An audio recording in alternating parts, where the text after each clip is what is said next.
Dude, my story was kind of wild and a little bit different than most because when we were trying to put out that record, the Ashley Simpson show came out, which is a reality show on MTV that, we were coming up at the same time, and the label, and that show came out and kind of blew up the album. So when the album was released, the label wasn't ready for it because they didn't know what to expect. I was a new artist. They weren't like gung-ho, like, hey, we're going to push Ryan Cabrera really hard. And, Joe Simpson, who was my manager at the time, had a different plan. He's like, yo, you and Ashlee, we're going to create a show around, her and you and your relationship, all that kind of stuff.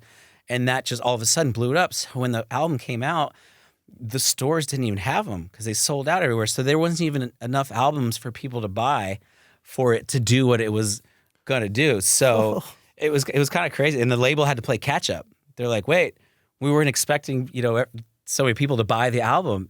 And so then that kind of happened because of the TV show. And then they were like, boom, success, hit pretty quick. We worked the record for a long time, under the scenes. But when it hit, it happened pretty fast at that time.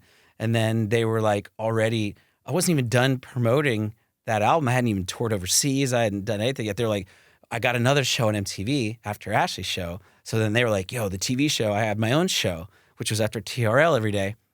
They're like, dude, we got to capitalize on your TV show. So we need to put out another album quick. And I'm like, whoa. I was like, we're still on True. Like True's not even, done with what it could potentially do yet. And we still felt like we had other singles on that album. But because of that TV show, it kind of made them be like, we need a new album. And so I wrote my second album in like a couple months because they wanted me to perform it at the end of every episode. So it was like, boom, boom, boom. So I was like, there's still life left and True and all that kind of stuff. So it was pretty crazy. It is really interesting because for my generation, like our versions of this would be like of Hannah Montana, but it was a scripted show. So it's totally different. This is your real life reality being exploited on television across numerous shows, not just one, but you become a part of The Hills. You become a part of this entire that was a whole different time period. But that was a different experience altogether because that was like long-standing. I'd already done some, obviously the stuff with Ashlee, and I was around Jessica and Nick and all that, when reality shows were like, all right, this was following you guys' just everyday life. Like whatever happens with you guys happens. Real reality. Yeah. Like that was just a time where there was a camera. Real? Yeah. That was just, it was whatever happened that day. There was no like, hey, here's what you guys are going to do today. It was, they had a camera and we lived in the same apartment complex because we moved in the same place and then it was real. So then fast forward, and I was dating Audrina at that time and she was on that show and she's like, I kind of need, for this, can you come on, whatever, because in order for me to not have a storyline with somebody else, like we need you around, whatever. And I'm like, all right, whatever. I've been around that stuff before. I'm used to it. And then you get there and it's a whole different time period. And they're like, all right, so here's what you're going to say and here's what you're going to do and here's who I need you to talk about. I'm like, wait, I don't know those people. I was like, I know my girlfriend. I know Audrina. I don't know anybody else on that show. And who am I even talking about? And they wanted me to like say stuff about people that I didn't really know. I'm like, yeah, this is weird. So that was a whole different world. You've seen so many shifts of culture in so many facets of the entertainment industry. Damn, you're right. Yeah, music business changed so much. I mean, it's like probably every 5 to 10 years. It changes. Yeah, it changes. But reality TV, like that's an interesting change because all of that work that like that team like produced on The Hills was all inspired by what you guys were doing. Yeah. Like where to start, like Osbournes. The Osbournes, right? Yeah. what you were doing at the Simpsons. Osbournes and the Newlyweds.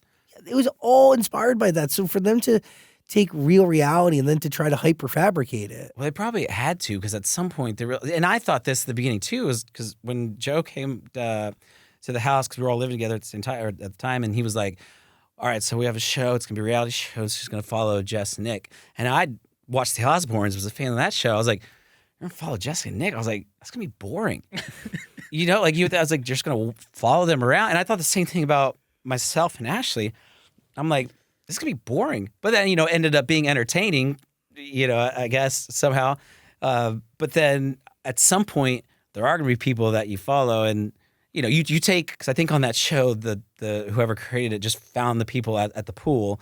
None of them knew each other. They were just, pretty people all hanging out at a pool. And was like, all right, I need you to do you want to come be on this show, whatever? Do you want to come be on the show? And put them all together. And it's like, they don't really have actual real life interactions. So there's they don't know each other. Yeah, I know. I'm sure some of them did, but not real. So it's like, you're going to have to give them some pointers and some things to do, obviously, or else it will get to that stagnant point of like, yeah, what are we watching? These people are kind of boring, you know? Your story is really crazy. Like, you were just performing at a bar in Texas, and then Joe Simpson like just heard you and came up to you, right? I was at the Hard Rock, yeah. Well, he was, yeah. So me and Jessica had the same voice teacher, and so I think she had told him about me, and he was like there for her, and then saw me play, and was literally like, "Yo, I think we should work together. You should come out to LA." And I'm like, "All right, well, I just started school. I was 3 months into college at UTD." And he was like, "You're going to move to LA and move in with me and the family." And I'm like, "All right." So I packed a bag. 2 days later, I didn't even have a pair of shoes. I had flippy floppies on, a suitcase. And then I was living in Encino, California with the Simpson family, literally 2 days later. But that's like only something like the kid version of you would do. Right? Like, imagine if that. I've always been pretty spontaneous. Obviously not now with the family and all that kind of stuff. But it was, That's at the time, too, when you're young, it could have been a complete mistake and a complete failure. But if you don't try it, you'll never know. So it's still been worth the experience. But luckily, it worked out because, we grinded and went from desk to desk and sang. And I remember singing with no shoes. I was singing for the president of Atlantic or Lava Records at the time, and Joe's like, "You can't wear flip flops into a meeting with the president." And I was so naive. I was like, I don't know, I'm just singing my songs. So he got me a pair of shoes and left them at my door. They were hideous.